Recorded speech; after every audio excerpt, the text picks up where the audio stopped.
Assalamualaikum warahmatullahi wabarakatuh. Bismillahirrahmanirrahim. Alhamdulillahi nahmaduhu wa nasta'inuhu wa natubu ilayhi wa na'udzu billahi min shururi anfusina wa min sayyiati a'malina. من يهده الله فلا مضل له ومن يضلل فلا هادي له. أشهد أن لا إله إلا الله وحده لا شريك له وأشهد أن محمدا عبده ورسوله. اللهم صل وسلم على نبينا محمد وعلى آله وأصحابه. أيها الولد، أي شيء حاصل لك من تحصيل علم الكلام والخلاف والدواوين والأشعار والنجوم والعروض والنحو والتصريف غير تضيع العمر بخلاف ذي الجلال. أيها الولد، وهي anakku, ayyu syai'in hasilul laka min tahsili ilmil kalam. Adakah sesuatu yang kau dapat, yang kau capai, min tahsili ilmil kalam wal khilaf, daripada ketika engkau mengaji, belajar tentang ilmu kalam, ilmu debat, wad dawawin, ilmu kedokteran, wal ash'ar, ilmu syair, wan nujum, ilmu perbintangan, astronomi, wal arut wan nahwi wat tasrif, ilmu nahwu, ilmu tasrif, ghairu tadi'il umr, yang selain atau yang kau habiskan dalam segala usiamu itu, bi khilafi dzil jalal, sehingga kemudian berbeda dengan apa yang diagungkan. Saudara sekalian yang dirahmati Allah Subhanahu wa taala, kembali kita kaji ya kitab Ayyuhal Walad, kitab yang ditulis oleh Imam Al-Ghazali. Kitab ini berawal ketika ada seorang murid yang dia mengaji, dia belajar, dia menuntut ilmu. Dia habiskan seluruh usianya, seluruh umurnya, seluruh tenaga dan waktunya adalah untuk mengumpulkan ilmu wa qiraatil ilm. Kemudian setelah itu terfikir olehnya, wal ana yanbaghi li an a'lama ayyu naw'iha yanfa'uni ghada. Maka hari ini, kata beliau, selayaknya aku tahu mana ilmu yang bermanfaat untuk besok. Wa yu'anisuni fi qabri, dan menyejukkan aku dalam kuburku. Menarik sebetulnya. Beliau ingin tahu mana yang bermanfaat untuk besok, ilmu yang bermanfaat. Padahal dia telah wasaraftu ra'ana umri, menghabiskan seluruh umur hanya untuk mengaji. Dan wa yu'anisuni fi qabri, dan menyejukkan aku dalam kuburku. Sehingga teringat pada satu hadis ketika Nabi menyebutkan, Allahumma a'udzu bika min ilmin la yanfa'. Ya Allah, aku berlindung kepadamu dari ilmu yang tidak bermanfaat. Ada ilmu yang bermanfaat dan ada ilmu yang tidak bermanfaat. Ilmu yang bermanfaat adalah ilmu yang dimulai, didasarkan dengan niat dan motivasi lillah, karena Allah. Kalau ilmu kita cari karena Allah, maka dia meresap ke dalam jiwa. Bukan karena kiainya, bukan karena ustadznya, bukan karena ingin supaya dia dipanggil hebat, bukan. Ada banyak motivasi orang menuntut ilmu. Ada yang ingin mengaji, mengumpulkan daqaiqul ulum, mengumpulkan seluruh ilmu, istakmala fadailin nafs, supaya sempurna keutamaan diri. Disambat syekh, disambat kiai, disambat orang alim. Ada juga yang dia menuntut ilmu karena kiainya, karena gurunya, bukan karena Allah. Pokoknya ini tuan gurunya dikejar, kultus di sana. Ilmu yang bermanfaat adalah ilmu yang dimulai dengan niat karena Allah, yang bermanfaat.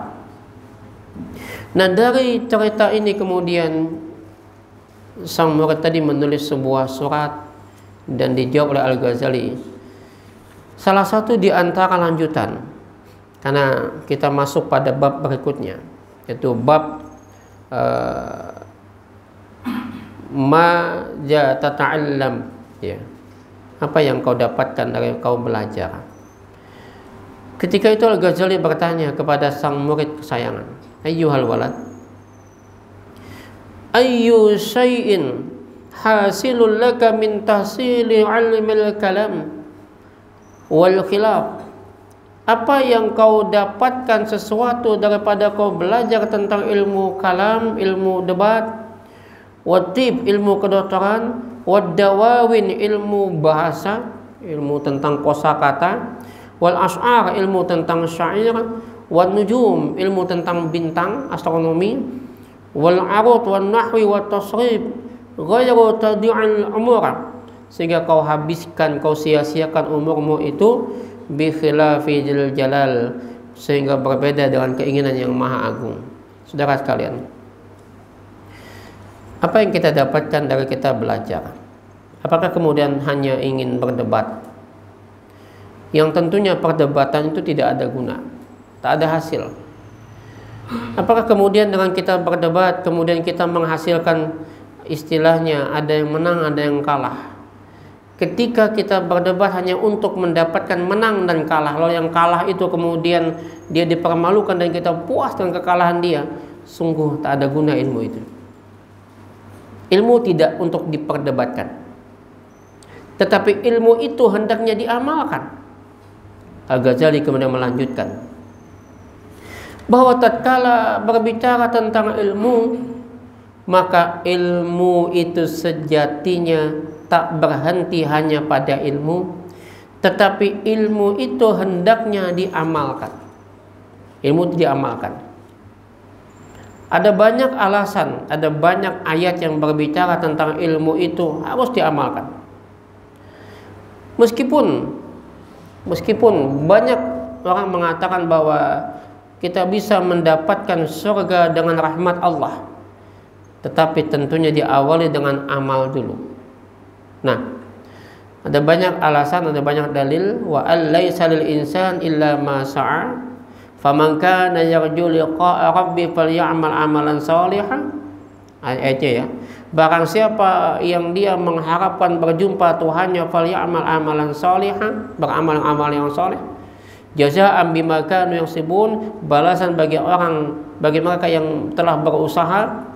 Innal ladzina amanu wa 'amilus shalihat, orang beriman dan beramal saleh, kanat lahum jannatul firdaus, adalah baginya surga firdaus, nuzulan tempatnya, khalidina fiha, kekal dalamnya, la yabghuna anha hiwala, tidak akan mereka itu berpindah dari tempatnya, dan seterusnya. Ada banyak hadis, ada banyak ayat ya. Ketika kita bicara ilmu, maka tentu diamalkan. Karena Al-Ghazali, beliau membuat satu perumpamaan, kata beliau. Wahai anakku, kata beliau, apa pendapatmu? Ya.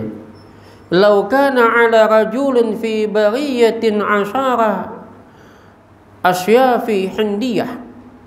Jikalau ada seorang laki-laki yang dia berada di dalam hutan belantara dan dia memiliki 10 pedang Hindia. Asyarata asyafi hindiyah, 10 pedang Hindia terpanjang, ma'aslihatin ukhra, dan senjata lain, wa kana rajul suja' wa ahlal harab, dan pemuda ini pemuda yang pemberani dan ahli dalam berperang. Fahamala alaihi asaddu azimun muhibun. Tiba-tiba datang asaddu. Asad itu singa azim yang besar, besar dan kuat. Fama dhannuka, bagaimana pandanganmu, bagaimana pendapatmu? Hal tadfa'ul aslihata sarahu anhu bila isti'maliha aw darbiha. Apakah harimau atau singa itu akan meninggalkan, akan berlari dari pemuda itu bila tidak digerakkannya dan tidak dipukulkannya senjata itu? Wa minal ma'lum, dan kita maklum, kita faham, annaha la tadfa'u illa bitahriki wa dharbi, tidaklah dia akan menjauh kecuali dengan digerakkan, bitahrik wa dharbi, dan dipukulkan. Maka fakadzalika law qara'a rajulun mi'ata alfi mas'alah, maka begitulah jikalau seseorang itu membaca mi'ata alfi, 100.000 masalah, persoalan ilmiah. Jadi penelitian ilmiah 100.000 yang dia baca. Wa ta'allamaha, dan dia mempelajarinya. Walam ya'mal biha, tetapi tidak mengamalkan. La tufiduhu illa bil amal, tidak ada manfaat, tidak ada faedah tanpa diamalkan. Atau misal yang lain, kata beliau, mithluhu aydan, misal yang lain. Law kana li rajulin hararatun wa maradun safarawi, ada seorang yang sedang sakit demam, wa maradun safarawi, sakit kuning, yakunu ilaju bisakanjabin wal kashkab, dan obatnya ada pada sakanjabin dan kashkab. Itu batang pohon yang pahit, penawar sampah itu, Pak. Fala yasulul bur'u illa bisti'malihima, maka tidak ada hasil bila tidak diminum kedua obat itu. Itu contoh ya. Nah, setelah kita berilmu, kemudian Al-Ghazali melanjutkan beramal. Namun beramal saja pun harus diperhatikan selanjutnya. Janganlah sampai amal itu membuat engkau kemudian muflis. Apa itu muflis? Atadruna mal muflis? Tahukah kalian orang yang muflis, kata Rasulullah? Kata sahabat, al-muflis fina man la dirhama lahu wala mata'. Muflis itu adalah kami yang kada bisa duit, kada bisa harta. Maka Nabi mengatakan, innal muflis min ummati, sesungguhnya muflis itu umatku. Berarti dia beramal. Ya'ti yaumil qiyamah bi salatin, datang hari kiamat dengan salat. Berarti dia salat. Dia umatku, kata Nabi. Wa siyamin, dia puasa. Wa zakatin, dia zakat. Sudah beramal. Jangan sampai muflis. Kenapa? Wa ya'ti qad syatama hadza wa qadhafa hadza wa akala mal hadza wa safaqa dama hadza wa daraba hadza. Bersamaan itu ketika dia tunjukin amal sholatnya, puasanya, zakatnya, dia tunjukkan ke Tuhan. Tapi bersamaan itu datang orang dulu, dicacinya, dimakinya, digibahnya, difitnahnya, ditumpahkan darahnya, dipukul dia, dizalimi dia, dimakan haknya dia. Apa selanjutnya? Hubungan sesama, Pak. Hubungan sesama kita. Hati-hati betul. Jangan mudah kita mencela orang lain. Jaga ukhuwah persatuan kita. Jangan mencari selalu perbedaan, cari persamaan. Kalau kita mencari perbedaan selamanya, kita akan bertengkar. Ketika ada perbedaan khilaf di kalangan kita, maka jangan ingkari mereka. Pegang amalan kita, pegang keyakinan kita tanpa mengingkari mereka. Ini agak susah, Pak ya. Karena terkadang kita mudah sekali memvonis. Contoh, Pak, tentang persoalan qobliyah Jumat misalnya. Ada sebagian yang mengatakan bahwa qobliyah Jumat itu ada. Ini kelompoknya Syafi'i, Hanafi. Dan kita tahu bagaimana kapasitas Imam Syafi'i, Imam Hanafi. Enggak sembarangan juga ngambil dalil. Tapi ada sebagian berpendapat bahwa qobliyah Jumat tidak ada. Di Muhammadiyah kesepakatan di dalam tarjih bahwa qobliyah Jumat tidak ada. Pegang itu. Tapi jangan kita mencela atau memvonis atau kita menantang mereka. Mana dalilnya? Mereka punya dalil, Pak. Cuman persoalannya, Pak, paham yang berbeda. Pemahaman kita berbeda. Dalil yang mereka pakai adalah dalil bahwa setiap sholat fardu diikutin dengan sholat sunnah. Dalil mereka. Pemahaman mereka bahwa setiap sholat fardu diikutin dengan sholat sunnah. Ada kasus seseorang datang ke masjid di kala Nabi khutbah Jumat. Dia duduk, mau duduk, kata Nabi, sudahkah kau sholat di rumahmu? Maka bangkit kau sholat 2 rakaat yang ringan. Dia pun sholat. Pemahaman kita bahwa orang itu melaksanakan sholat tahiyatul masjid. Tapi pemahaman saudara kita yang lain memahami bahwa dimaksudkan sholat di rumah adalah sholat qobliyah. Kemudian yang ketiga, Nabi itu langsung keluar dari rumah, langsung naik mimbar, langsung khutbah tanpa qobliyah. Nah, di antara dua pendapat ini dua-duanya ada dalil. Tapi posisi kita adalah pegang yang punya kita tanpa mengingkari punya orang lain. Sehingga kita tidak saling mencela. Nah, Bapak Ibu yang dirahmati Allah, sikap seperti ini ditunjukkan oleh para sahabat dulu. Ketika berbeda faham, mereka tidak langsung artinya menyalahkan kelompok lain. Nah, hati-hati, jaga betul ya, sikap kita dengan teman, dengan saudara kita. Jangan sampai kita menyakitin mereka. Tetapi justru Bapak Ibu, Al-Ghazali selalu ingatkan, salah satu yang membuat kita itu hilang, rusak hubungan adalah hasad, dengki. Di antaranya Al-Ghazali mengatakan, inni ra'aitu ba'dal khalqi, sesungguhnya aku melihat sebagian makhluk zanna syarafa wa 'izzahu fi kathratil aqwam wal 'ashair faqtara bihim wa za'ama akharuna annahu fi sawratil amwal wal kathratil aulad faftakharu biha wa 'asiba ba'duhum syarafa wal 'izza fi ghadabil amwalin nas wa zulmihim dan wa safqi dima'ihim dan seterusnya. Lihat ini. Ada sebagian menyangka bahwasanya kemuliaan, keagungan, kehormatan itu terletak pada banyaknya jamaah, banyaknya kaum, banyaknya pengikut.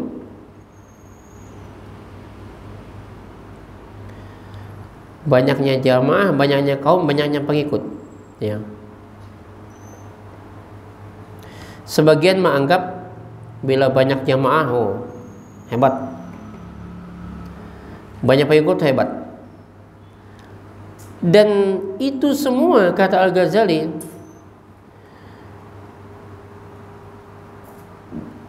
inni ra'aitun nas yajummu ba'dhum ba'dan wa yaktabu ba'dhum ba'da. Lalu kemudian saling mencela, saling merendahkan, saling menggunjing, saling menggibah. Fawajadtu dzalika minal hasad. Aku dapatkan yang demikian itu daripada hasad, dengki. Dengki apa? Kedengkian minal mal wal jah wal ilm. 3 macam. Kenapa kita saling menghujat? Kenapa kita saling menjatuhkan? Pertama, sumber malapetakannya adalah harta, mal, wal jah, kemuliaan, wal alam, ilmu. Nah, ini bahaya juga nih. Ada orang lebih hebat ilmunya, mulai sudah. Ada orang lebih banyak jamaahnya, mulai. Padahal bukan dengan banyaknya jamaah itu yang kemudian membuat kita itu mulia, tidak. Tetapi kata Al-Ghazali, wa ta'ammaltu fi qouli ta'ala inna akramakum 'indallahi atqakum, takwa. Justru kita khawatir, Pak, kalau yang kita lihat adalah jamaah yang banyak. Itu tanda kemuliaan. Yang dikhawatirkan, nggak masalah banyak jamaah, tapi posisi kitanya, Pak, di sang orangnya, misalnya kiainya atau siapanya, merasa banyak jamaah itu bahaya. Merasa selalu didatangin kemana-mana itu bahaya kalau tidak menjaga hati ini.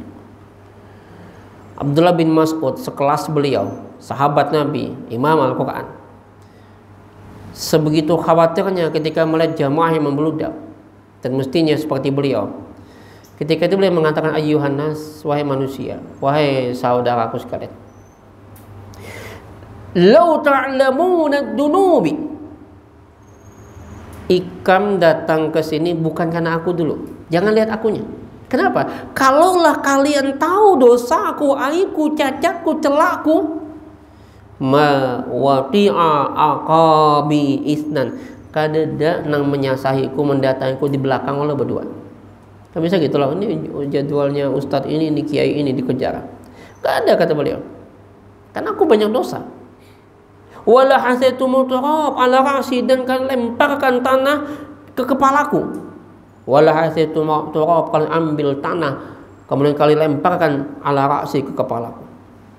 Wala wuditu annallaha ghafara li dzamban minadz dzunubi, dan kalaulah Allah tidak menutup, ghafara li, tidak menutupin diriku, cacatku, aibku, dosaku, du'aitu Abdullah bin Raus, aku dipanggil Abdullah anak sampah. Ini sikap yang hebat. Mestinya seperti ini, Pak. Jangan mendatangiku karena melihat akunya, tapi semua karena Allah niatnya. Nah, terkadang juga kedengkian itu bukan karena harta saja, bukan karena kehormatan saja, karena ilmu juga. Wah, ini sainganku nih, singkirkan misalnya. Bisa tersingkir kadang-kadang. Bahkan di kalangan ulama, kalau kita melihat bagaimana dahulu istilahnya muncul kelompok-kelompok ya. Kalau misalnya di Banua kita ada Syekh Nafis Al-Banjari, ada Abu Hamid Abulung, ada Syekh Muhammad Arsyad Al-Banjari.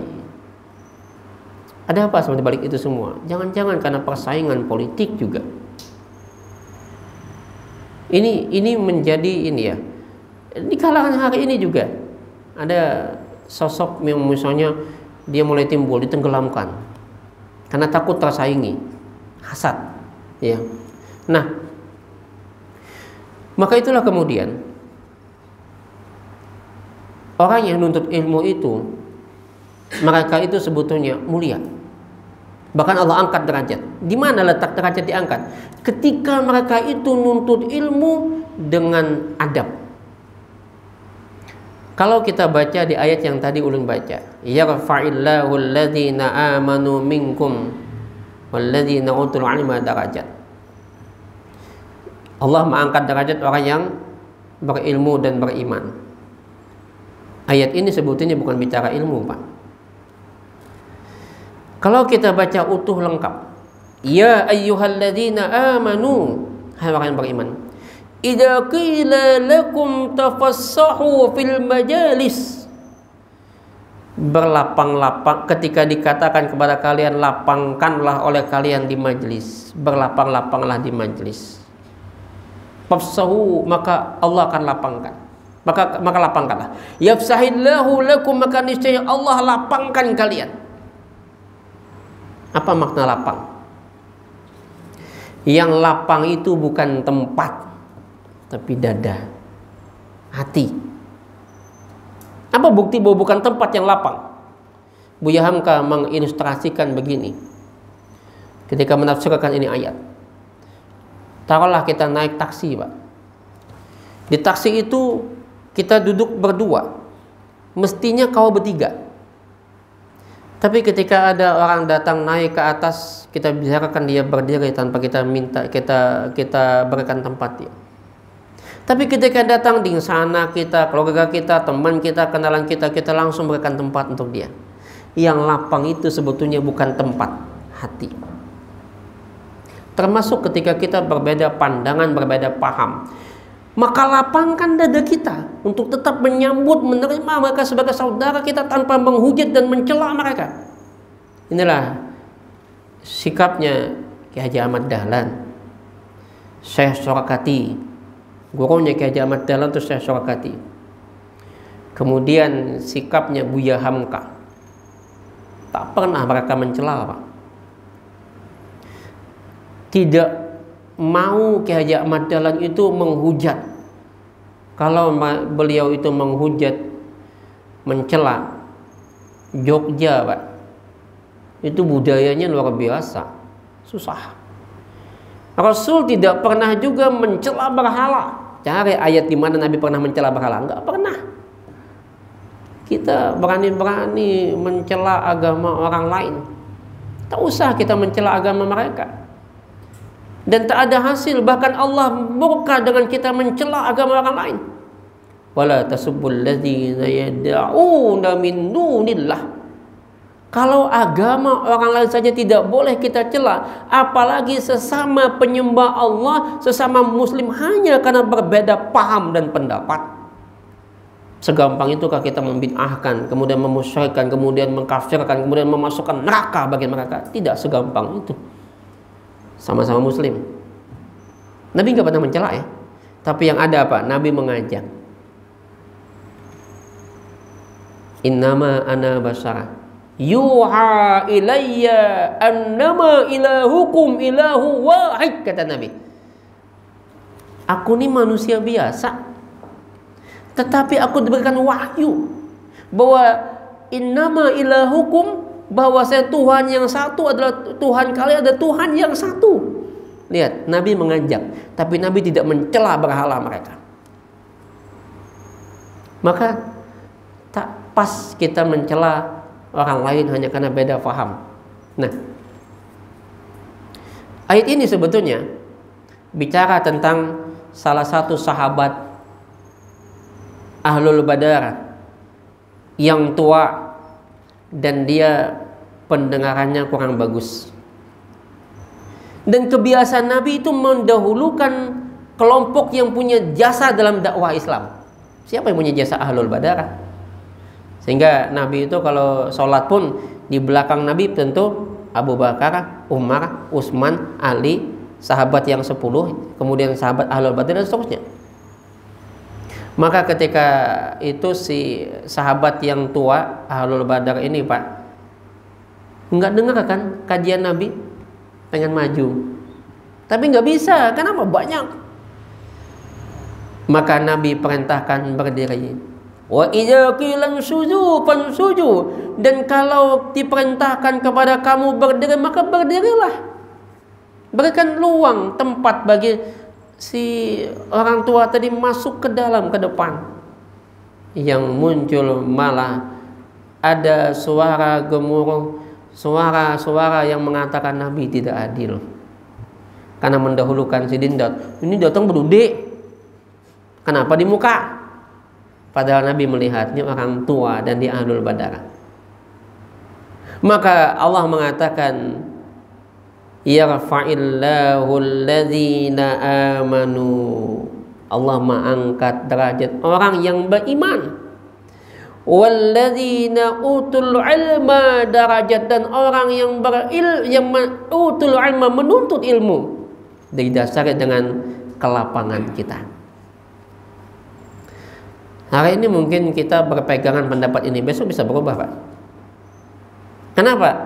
Karena taghayyurul fatwa wa ikhtilafuha, perubahan fatwa hukum dan perbedaan itu bihasbi taghayyuril azmina wal amkina wal ahwal wan niyat wal awaid. Dia berubah karena zaman, waktu, karena makan, tempat, karena ahwal, keadaan, karena niat, dorongan, karena al-awaid, niat motivasi karena al-awaid, adat istiadat. Di sini yang harus kita perdalam. Nah, menarik Bapak Ibu ya, ketika kita berbicara tentang adab ilmu ini, kita penting ini Pak, adab ilmu. Dan ilmu itu juga mestinya merasuk ke dalam, tidak kemudian lantas kita merasa hebat dengan ilmu kita. Imam Ahmad Ibn Hanbal saat ditanya satu pertanyaan, beliau itu terfikir, di sana ada syekh yang dia bukan cuman ahli tapi dia juga praktisinya. Kau datangi sana, karena takut berfatwa yang salah. Padahal Imam Ahmad di kelasnya. Ketika sampai di syekh sana, kata syekh, kenapa kau nggak nanya Imam Ahmad? Sudah ya syekh, saya tanya saya Imam Ahmad, tapi kata Imam Ahmad bilang ke sini. Senyum tuh syekh, kemudian dia, ada apa yang kau ingin tanyakan? Kalau kita kan enggak, semua pertanyaan kalau bisa tanya jawab mulai awal, sehingga nampak kita itu hebat, ahli segalanya. Ini yang kita itu jauh dibandingkan mereka yang berilmu adab ilmu yang didahulukan, ilmu yang meresap ke dalam jiwa, bukan di lisan. Orang yang ilmunya dalam jiwa, dia tidak ingin nampak kehebatannya, dia tidak ingin tunjukkan bahwa aku ini pintar, enggak. Paling bila ada orang nanya, aku ada bisa, coba kamu tanya dengan si Anu. Kenapa? Dia nggak mau nunjukin. Nah, Bapak Ibu yang dirahmati Allah Subhanahu wa taala. Kita kembali kepada Al-Ghazali yang tadi. Kemudian beliau melanjutkan apa yang tadi pada kitab, apa yang kau dapatkan, hasilkan dari kau belajar ilmu kalam, ilmu debat, ilmu kedokteran dan sebagainya. Boleh Pak, gak masalah. Mau belajar ilmu kedokteran, ilmu astronomi, ilmu apa saja, tetapi tujuannya lillah, karena Allah, bukan karena kehebatan kita. Inni ra'aitu fi Injil, sesungguhnya aku melihat dalam kitab Injil. Jangan lupa ini Injil juga adalah salah satu yang wajib kita imani. Alif Lam Mim dzalikal kitabu la raiba fihi hudal lil muttaqin alladzina yu'minuna bil ghaib wa yuqimus shalah dan seterusnya sampai walladzina yu'minuna bima unzila ilaika wa ma unzila min qablik. Nih, sebelum kamu. Dalam kitab Injil, Isa alaihi salatu wassalam, Nabi Isa alaihi salatu wassalam mengatakan, min sa'atin ayyudha'al mayyit 'alal janazah. Di antara waktu ketika ditempatkannya, diletakkannya mayit di atas jenazah. Jadi mayit itu dianak di atas jenazah Pak, di atas keranda mayit. Ya, jadi ketika meninggal dunia kita nanti Pak ya, diandak di atas keranda mayit, kemudian dibawa ila ayyuda'a ala syafiril qabr, dibawa dan diletakkan di samping liang kubur kita. Mulai mana bawa? Mulai rumah, bukan mulai masjid. Kenapa? Karena penyelenggaraan jenazah terbaik itu di rumah. Di rumah. Bagaimana di masjid Ustaz? Boleh, nggak apa-apa. Cuman yang afdal di rumah. Tapi kita sekarang ini memang praktis di masjid Pak ya. Tinggal julung, dimandikan, dikapankan, disolatkan, dibawa. Praktis. Tapi ada sisi lain yang kita kehilangan Pak. Apa kehilangan? Ketika kita berelang takziah, pas datang ke sana dibawa sudah, oh jarang. Kalau dulu kan enggak, di rumah.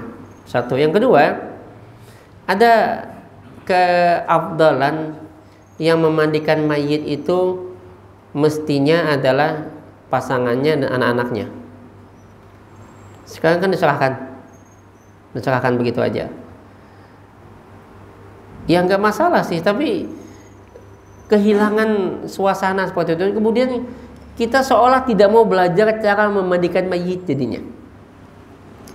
Itu diantaranya banyak ya, banyak sekali yang ada positifnya, memang kita berserah aja. Tapi sekarang mulai jadi bisnis Pak, sampai mentalkinakan. Ada yang meminta, ada yang meninggal, siapa mau pesan duluan meninggal, nanti di masjid ini lengkap, nanti lawan jamaahnya, lawan sholatnya, lawan sampai ditalkinakan. Jadi bisnis akhirnya. Ini salah satu sisi yang kurang bagusnya ya, jadi bisnis. Nah, kemudian pada saat diletakkan mayit di samping kubur itu, yas'alullah bi'azamati minhu arba'ina su'ala, maka Allah dengan keagungannya bertanya kepada si mayit 40 pertanyaan, 40 soal. Ada 40 soal yang harus dijawab Pak. Awwaluha, yang pertamanya adalah yaqul, berkata Allah, abdi, hambaku, taharta manzaral khalqi sinin wa ma taharta manzari sa'atan. Ikam tu menjaga image dari menjaga image kebersihan. Taharta itu membersihkan diri kita dalam pandangan makhluk. Pokoknya ingin dipandang baik oleh manusia. Aku kan malam tadinya bertahajud. Wah, aku kemarin tuh belajar ini, aku bersedekah macam-macam. Kita ingin tampil menampakkan di hadapan orang, oh aku nih hebat, aku nih alim, aku nih pandai, aku nih ini. Tapi kata Allah, kau tidak jaga pandangan, kau tidak membersihkan dirimu dari pandanganku. Padahal wa kulla yawmin yanzuru fi qalbika, aku melihat tiap saat pada hatimu, bukan pada jasadmu, bukan pada rupamu, bukan pada pakaianmu, bukan pada lisanmu. Ini yang kita memang kena Pak di sini, terutama saya kena. Apakah kita mengajar atau kita belajar memang lillah atau ingin mencari keutamaan diri supaya dipanggil syekh, kiai, ustadz? Sementara Allah memandang pada hati kita setiap saat. Kita jaga ke hati kita? Masih ada rasa dengki dengan sesama kita, masih ada rasa dendam dengan sesama kita, masih ingin menjatuhkan kawan kita, masih ingin merendahkan orang lain sekalipun dia sesama muslim kita, hanya karena beda faham. Padahal Allah memandang hati kita. Persoalan hari ini yang perlu kita pelihara adalah persoalan hati Pak. Maka Al-Ghazali mengatakan, setelah amalmu itu tidak muflis, kau jaga jangan sampai amalmu itu muflis. Maka langkah selanjutnya, la takum min a'mali muflisan wala min ahwali khalian. Janganlah sampai keadaanmu itu kosong, ya. Langkah selanjutnya setelah itu, kata beliau, adalah jangan sampai, ya, ketika beliau mengatakan wal iman qaulun bil lisan, iman itu ucapan lisan, wa tasdiqum bil jinan, dia masuk ke dalam jiwa kita, wal amalum bil arkan, dia kerjakan dengan anggota badan kita, wa dalilul a'mal aktsar, dan dalil tentang amal itu banyak. Min ayyusa wa in kana 'abdu yablughul jannah bi fadlillahi ta'ala wa karami. Ada sebagian yang menyangka bahwasanya ada hamba yang sampai surga dengan karunia Allah dan kasih sayangnya Allah. Betul kata beliau, lakin tetapi ba'da ayyusta'idda bi ta'ati, sesudah dia siapkan dengan ketaatan, wa ibadati, dan ibadah. Lianna rahmatallahi qaribun minal muhsinin, karena rahmat Allah dekat dengan orang yang ihsan. Walau kila aidan, meskipun ada juga yang mengatakan yablughu bimujaradil iman, bahwa sampai ke surga itu cukup dengan iman saja. Qulna, kami mengatakan na'am, lakin mata yablugh, tetapi kapan sampainya kalau hanya dengan iman? Iman saja, bagaimana kita berataan? Cuman kalau sekadar iman saja, ya mata ya belum kapan sampai? Buktikan dengan amal. Nah, setelah kita beramal, kita beribadah tadi, maka lanjutannya wa kam min aqabatin kaudin yaqta'uha ila ayyasil fa awwalu tilkal aqabati aqabatul iman. Kita menghadapi lagi aqabatul iman. Apa itu? Rintangan, halangan. Aqabah itu apa ya? Ujian-ujian berat tentang iman. Yang paling susah itu adalah ketika kita tidak menjaga pandangan hati kita kepada makhluk yang berbeda paham lawan kita. Yang berat, Pak. Kiai Haji Gusti Abdul Muiz dulu, Pak, ya, tokoh kita, alumni Darussalam beliau. Luar biasa beliau dulu, tidak pernah mencela kelompok yang berbeda paham. Kiai Haji Rafi Hamdi juga begitu, ya. Walaupun mungkin kalau dalam pengkadaran kadang-kadang beliau ada kalimat-kalimat ya kasar dengan murid, tapi tidak mencela. Nah, itu yang kita harapkan seperti itu. Maka apakah pada awal yang pertama tanjakan rintangan ujian iman ini wa annahu hal yaslamu min salbil iman amla, apakah engkau yakin kau selamat? Apakah kau yakin bahwa dirimu yang selamat atau tidak? Kini, Pak, ulun don pian beda paham. Busiah nang bujur pian. Sementara ulun merasa bujur menyalah-nyalakan pian. Sombong kita. Tanjakan iman. Nah, maka sebetulnya dalam Islam itu yang berbeda itu hanya paham, Pak. Hanya pemahaman. Kayak tadi, ada sebagian saudara kita yang menganggap bahwa qobliyah Jumat itu ada yang menganggap tidak. Ya, kita cari banyak persamaan lah, Pak. Jangan perbedaan. Yang jadi masalah akhirnya kita semakin terpuruk, tidak bersatu. Ini diambil kesempatan oleh musuh-musuh Islam. Ya tidak usah lah sekali-kali ya, kalau kita misalnya subuh Jumat nggak pakai ayat sajadah, sekali-kali kita coba pakai ayat sajadah, nggak ada salahnya kan, sekali-kali. Tapi jangan tiap ini. Ayat sajadah itu tidak cuman surah apa yang kelima itu, surah Al-Alaq tuh ada ayat sajadahnya. Cuman banyak yang kada paham, dikira ayat sajadah itu cuma waktu subuh Jumat itu, yang wasabbahu bihamdi rabbihim wa hum la yastakbirun, sujud Allahu Akbar. Anak-anak kita kada paham, Pak, dikiranya napa sujud, maka harusnya rukuk. Nah, sekali-kali kita ajarkan bagaimana ketika sholat kita sujud sajadah. Atau misalnya kita baca surah Al-Alaq sampai wasjud wa qatarib, maka selanjutnya jangan rukuk. Kita kan kadang nih wasjud wa qatarib Allahu Akbar, rukuk. Mestinya sujud dulu. Sujud dulu, setelah kita sujud baru bangkit Allahu Akbar. Karena itu ayat terakhir, maka kemudian setelah berdiri lalu Allahu Akbar, rukuk. Kalau di ayat sajadah yang biasa dibaca kita subuh Jumat oleh dangsalan kita itu kan, itu ayat ke-15. Maka setelah sujud kita baca rukuk, doa tasbih sujud sajadah, lalu kita bangun lalu baca tatajafa junubuhum 'anil madaji' dan seterusnya. Kan gitu. Nah, kita banyak yang enggak ada paham, Pak, ya. Baik Bapak Ibu. Kita kembali tadi bahwa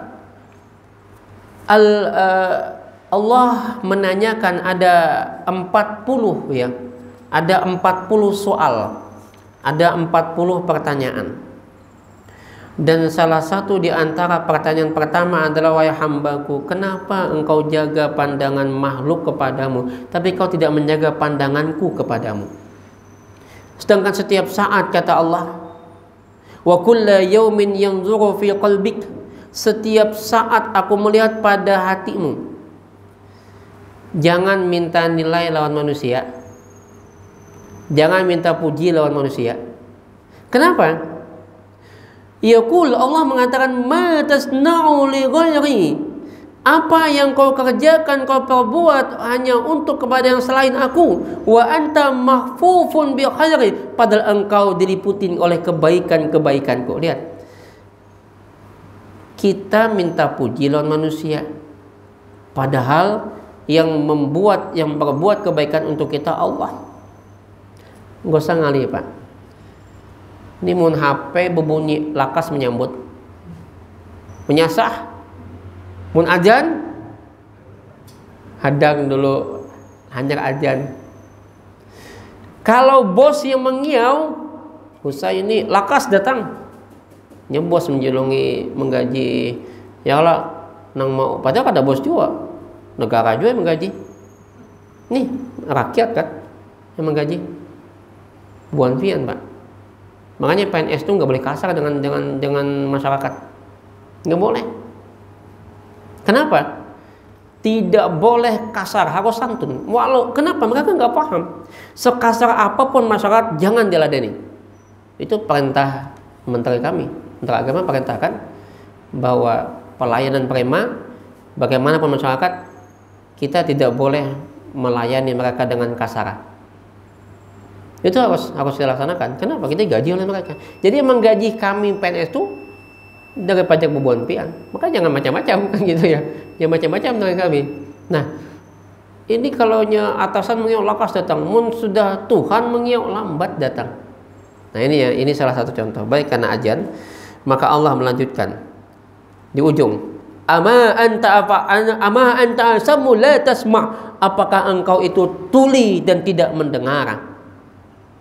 Tuli bukan tuli telinganya, tapi tuli hatinya. Tidak mendengar itu hatinya, bukan tuli telinga, bukan buta matanya, tetapi buta mata hatinya tentang kebaikan-kebaikan Allah ini. Sekali lagi, ujung yang harus kita cari di sini, di samping ilmu yang sudah kita amalkan dengan pelajaran yang kita dapatkan tadi, persoalan yang paling berat adalah bagaimana kita menjaga rohani, jiwa, batin dan kalbu kita. Barangkali ini kita tutup dengan doa kafaratul majlis. Subhanakallahumma bihamdika asyhadu an la ilaha illa anta astaghfiruka wa atubu ilaik. Hasbunallahu wa ni'mal wakil. Assalamualaikum warahmatullahi wabarakatuh.